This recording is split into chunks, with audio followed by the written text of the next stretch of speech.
कितना सुंदर कहा है।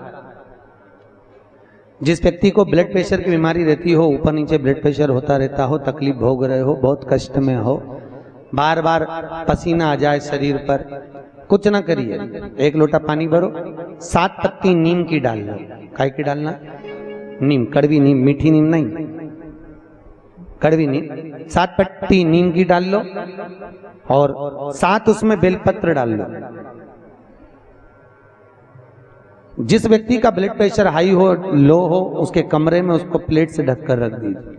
सुबह स्नान कर कर वही व्यक्ति जिसका ब्लड प्रेशर ऊंचा नीचा होता है उसको शिव जी को समर्पित करना। शिव को चढ़ाकर उसी का पानी 7 बार उसी स्थान पर ग्रहण कर लेना। व्यक्ति का ब्लड प्रेशर बराबर हो जाता है। मात्र लगभग अगर सोमवार कर रहे हो तो 11 सोमवार करो, प्रतिदिन नियम से कर रहे हो तो 15 दिन कर लो, उसमें बराबर। फिर कभी जिंदगी में ब्लड प्रेशर की बीमारी चली ही जाती है, कोई दिक्कत नहीं है, करिए। जैसे घुटने का रोग वाला व्यक्ति, ये जितनी माताएं ऊपर बैठी हैं इनको घुटने में तकलीफ होगी इसलिए बैठी। शिव महापुराण की कथा कहती है, शिवरात्रि के दिन रात को 12 बजे शंकर जी के मंदिर में चढ़ी हुई बेलपत्र उठाकर शिव मंदिर का शिखर देखकर 12 बजे रात को उस बेलपत्री को चबा चबा कर खा लो, जिंदगी में कभी घुटने का दर्द रहता ही नहीं, कभी जिंदगी में नहीं रह सकता। अगर डॉक्टर बोल दे कि घुटना बदलो तो पहले ये प्रैक्टिकल करके देखना शिव पुराण का। डॉक्टर बोले कि ये दवाई खाओ, वो दवाई खाओ, पहले ये दवाई खाकर देखो शिव पुराण। प्रैक्टिकल जरूर करो। और हम तो कहते प्रैक्टिकल भी अगर काम नहीं चलता। एक महाराज प्रवचन दे रहे थे, प्रवचन में कह रहे थे, भैया शराब नहीं पीना चाहिए, गंदा नाली का पानी है, गटर में पड़ा हुआ पानी है, मत पियो, पी पी के बर्बाद हो जाओगे। उसी में महाराज का पहचान वाला बेटा था, उठ के खड़ा हो गया, ओ महाराज तो इतनी बड़ी बड़ी बात कह रहा, तेरा सग्गा भाई पी के तो गटर में पड़ा है, नाली में पड़ा है, और तू हमें ज्ञान दे रहा है। महाराज जी को क्रोध नहीं आया। महाराज जी ने कहा, भैया देख, मैं भी प्रवचन दे रहा हूँ, मेरा भाई भी प्रवचन दे रहा है, बस अंतर इतना है मैं मुंह से समझा रहा हूँ, मेरा भाई प्रैक्टिकल करके दिखा रहा है। मन तेरा, तू कैसे समझेगा? या तो मुख से समझ जा या प्रैक्टिकल देख के समझ जा। तो आपसे निवेदन है, प्रैक्टिकल जरूर करो, प्रैक्टिकल करे भी करना है जरूर। ये भान होना चाहिए, कहीं हो सके सीहोर वाला महाराज झूठ तो नहीं बोल रहा। इसलिए शिवरात्रि के दिन, मुख्य शिवरात्रि के दिन रात को 12 बजे शंकर पे चढ़ी हुई बेलपत्र जिस शंकर के मंदिर की उठाओगे उसी शंकर मंदिर का शिखर देखकर चबा चबा कर खाइए। कभी जिंदगी में घुटने का रोग नहीं हो सकता, जिंदगी भर। पर इसका मतलब नहीं है कि तुम्हारे घुटने चालू हो जाए तो तुम शॉपिंग मॉल में ही बैठी रहो। ईमानदारी की बात है, आज के जमाने में संतों ने रिसर्च करा है। क्या रिसर्च करा? कि जितनी जितनी बूढ़ी बूढ़ी सासें हैं वो तो सब नरक जा रही हैं और बहुएं बेकुंठ जा रही हैं। तो सासों ने सोचा कि भाई हम नरक काय को जा रहे हैं, बहुएं काय को बेकुंठ? बहू तो घर में रहती है और हम तो इतनी कथा भागवत में जाए, हम तो इतनी कथा सुनते हैं, बूढ़ी बूढ़ी माताएं कहती हैं तो हमें बेकुंठ जाना चाहिए, तो बहू क्यों बेकुंठ जा रही है, हम नरक काय को जाए? तो संतों ने रिसर्च करा कि जितनी बूढ़ी बूढ़ी माताएं कथा में जाती हैं इन सबको घर की याद बनी रहती है। मैं फ्रिज में दूध रखी आई, ना जाने क्या कर रही होगी, क्या पता, क्या मालूम क्या कर रही होगी, छोरा आया होगा, रोटी बनाई होगी कि नहीं बनाई होगी। और जितनी घर में बहुएं रहती हैं वो, उनसे कोई भी पूछता कि मम्मी कहाँ गई? अरे सालासर भवन में शिव महापुराण की कथा चल रही है, अग्रवाल जी करा रहे हैं। अच्छा, आज कथा का दूसरा दिन है, सीहोर वाला महाराज आया, उसे कथा ही कथा की बात बहू कर रही, और बूढ़ी बूढ़ी अम्मा यहाँ बैठ के दूध और चाय को याद कर रहे। इसलिए भगवान ने कहा तू नरक वो स्वर्ग जा। इसलिए निवेदन है आपसे, मन, चित्त, वृत्ति, बुद्धि सब शिव में लगा कर बैठो। हर हर, अरे हाथ तो उठाओ, दीन बंधु दयालु। अगर तुम हाथ नहीं उठाओगे, वो उठा लिया तो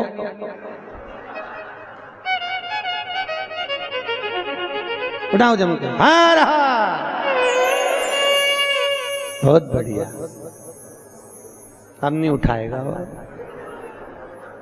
वो तो हाजिरी भरता है। पहले के जमाने में आप लोगों को तो मालूम होगा, हम तो छोटे थे जब हाजिरी भरते थे, नाम आता था ना, जैसे आप लोग नाम, टीचर नाम बोलते कर लो, यस सर, बस उसी तरह शिव पुराण में हाजिरी भरते रहो। जब जैसी हाजिरी भरोगे भगवान समझेगा झे, नहीं तो भगवान, तूने हाथ नहीं उठाया, भगवान समझे निपट गई, यमराज को भेज दिया ले जा।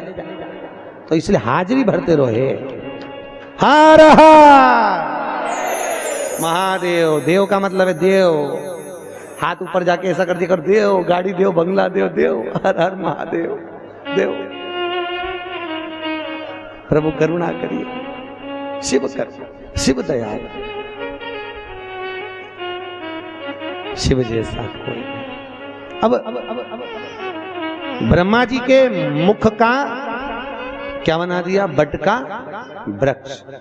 शंकर जी की आराधना का केंद्र हो।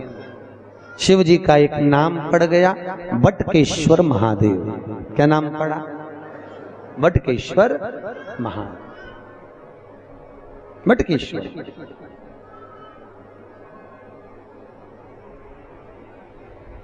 बटकेश्वर महादेव, शास्त्र कहता है जिस व्यक्ति को जीवन में कोई चर्म रोग हो गया हो,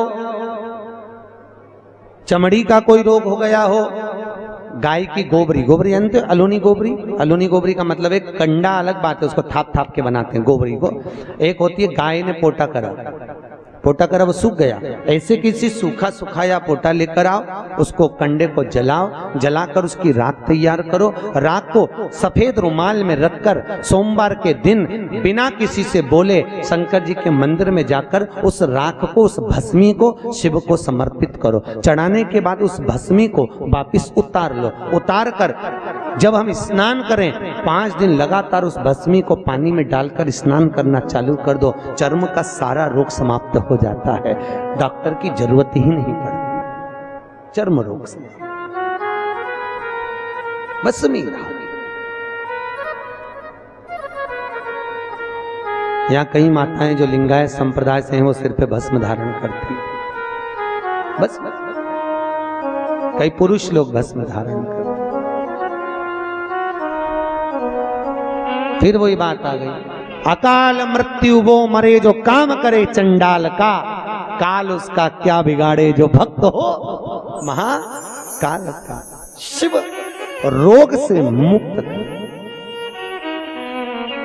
आरोग्यता देते हैं। मेरे भगवान शंकर आरोग्यता प्रदान कर, रोग से मुक्ति। त्र्यंबकम यजामहे सुगंधिम पुष्टिवर्धनम। भगवान रोग से मुक्त कर। समय आया, आगे जो वर्णन आया भगवान शंकर के नयन अश्रु से रुद्राक्ष का वृक्ष उत्पन्न हुआ। क्या उत्पन्न हुआ? रुद्राक्ष। और रुद्राक्ष का वृक्ष भगवान शिव के नयन अश्रु से प्रकट होता है। एक मुखी से लेकर 14 मुखी तक रुद्राक्ष होगा। गले में पहनते हैं, आप लोग धारण करते होंगे। कई लोग तुलसी की माला पहनते हैं, कई लोग रुद्राक्ष की माला पहनते हैं। ध्यान दीजिए, ये तुलसी और रुद्राक्ष क्यों पहना जाता है? जैसे घर में जो मंदिर बनाया जाता है घर के अंदर, उसमें शिखर नहीं होना चाहिए। जिसके घर के मंदिर में शिखर होता है उसके घर में कभी जिंदगी में शांति नहीं रह सकती। इसलिए घर के मंदिर में शिखर का मूलता नहीं रहती। ये उसी तरह है जैसे गरुण घंटी। गरुण घंटी देखिए आपने, वो बजाते हो गरुण जी महाराज की घंटी। ये घंटी का नाद कहाँ कहाँ करना चाहिए? गरुण घंटी का नाद किया जाता है सबसे पहले भगवान के सम्मुख में, ठीक है। दूसरी जगह गरुण घंटी का नाद करना चाहिए फिर अपने रसोई घर में जहां पर परिंदा भरा है उस स्थान पर, पितरों की शांति के।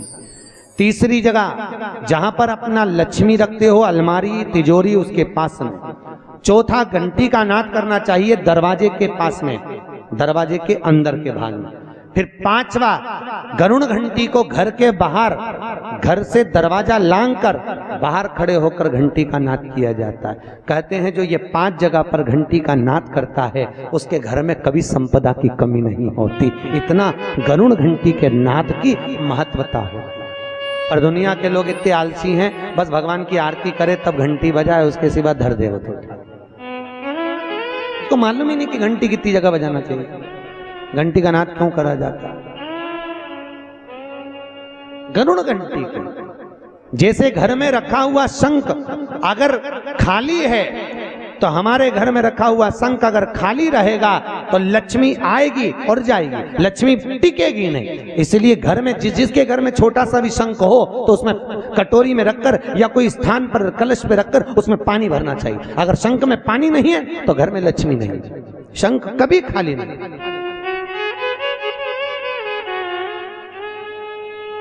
33 करोड़ देवी देवता में केवल एक भगवान शंकर हैं जिनके ऊपर शंख का जल नहीं चढ़ता, केवल एक शिव शंकर के ऊपर शंख का जल नहीं चढ़ता, क्योंकि शंकाचूर राक्षस को भगवान शिव ने मारा था और शंकाचूर राक्षस की हड्डी से शंख जाति का निर्माण हुआ था। इसलिए शंख का जल शिव जी पे नहीं चढ़ता। शास्त्र कहता है जो भूल से भी शंख का जल शंकर को समर्पित कर देता है 1000 ब्राह्मण की हत्या के बराबर उसको दोष लग जाता है। इसलिए शंख का जल शंकर को समर्पित नहीं। जिस व्यक्ति को नलियां चौक हो गई हों, डॉक्टर ने बोला बाईपास कराना पड़ेगा, उसको कुछ नहीं करना चाहिए। 7 बेर, बेर जानते हो क्या बोलते हैं यहाँ पर? बेर बोलते हैं। 7 बेर प्रत्येक शिवरात्रि को शंकर जी के ऊपर समर्पित करना चालू कर दो। 7 बेर, जिंदगी में कभी बाईपास कराने की जरूरत नहीं पड़ेगी, केवल 7 बेर। उसमें से 1 बेर 7 बेर चढ़ाओ, 1 बेर उठा के लाओ और वो व्यक्ति को खिला दो जिसको बाईपास के लिए डॉक्टर ने बोला। फिर दूसरी बार चेक करवाना, वो खुद कह देगा कि बाईपास की जरूरत ही नहीं है, नाड़ियां क्लीन है एकदम, अटैक की बीमारी नहीं होती, हार्ट अटैक नहीं आता उस व्यक्ति जिसने प्रत्येक हर महीने की शिवरात्रि पर 7 बेर शिव को समर्पित करना चालू कर दिया, उसको कभी अटैक नहीं आ सकती, हार्ट अटैक की बीमारी नहीं। हमारा शिव दयालु